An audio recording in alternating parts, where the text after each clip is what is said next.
Eo amin'ny lafiny toe-karena kosa indray dia mavesatra ny fiantraikan'ny fahatarany fanapa-kevitry ny fanjakana malagasy tamin'ny fanikafana tanteraka ny sistany sy ny lanitra Madagasikara amin'ny sehatry ny fizahantany ao Nosbe. Foana avokoa ohatra ny tokony ho fahatongavan'ireo bateau de croisière nantenainy poniny tondra tsirom-panantenana ho an'ny mpandraharaha amin'ny fizahantany hoy ny filohan'ny fikambanana Eden na ny ensemble pour le développement de Nosbe. Fanadadiny entiny Yves Richard.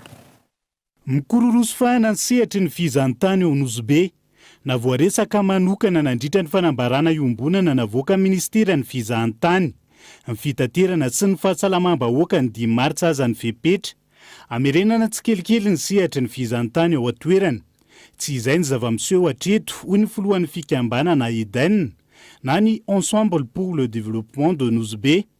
Ny fahataran'ny fanapa-kevitry ny fanjakana amin'ny fanokafana ny lanitra izay nanafoana fahatongavana bateau de croisière maro. Tokony tamin'ny 28 février teo tokony nisy bateau de croisière tonga tao Nosbe. Io bateau magnantoro est jiaby ny Madagasikara, Lepona anarany dia noho ny tsy fandraisana andraikitra mafonja zegny hoe mba maro-potitra dia tsy maintsy un mois aloha manao annulation ny bateau dia janvier lasa iny dia efa nanao annulation reo dia mampalahelo be zay.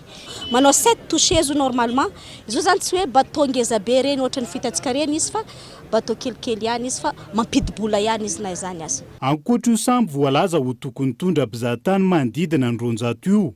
Bateau de croisière iray nitondra mpandeha manodidina ny 440 ihany koa no tokony higadona tao Nosbe ny 12 Desambra 2022 saingy foana noho izay anton'izay. Tsy nisehatra ny fizahantany samrery ny toe-karena sy ny fiainam-bahoaka ankapobeny araka izany no mikatso ao Nosbe ohatra ny filohan'ny fikambanana Eden. Ny fiarikarenimponina ao an-toerana izay miankin-doha amin'ny sehatry ny fizahantany avokoa ka antony fahasahiranana amin'izao fotoana izao. Tena be da be ny fiantraika satria be da be zao mivarotra trano, mivarotra tokotany, mivarotra ny rehetrarehetra, misy mivarotra fananana aza.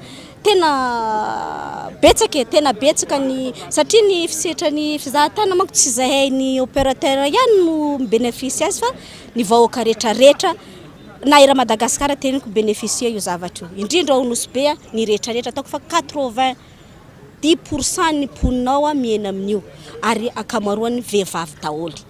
Manaitra trano fitondram-panjakana indrindra ministera-pia amin'ny tokony hanokafana tanteraka ny lanitra araka izany ny filohan'ny fikambanana Eden.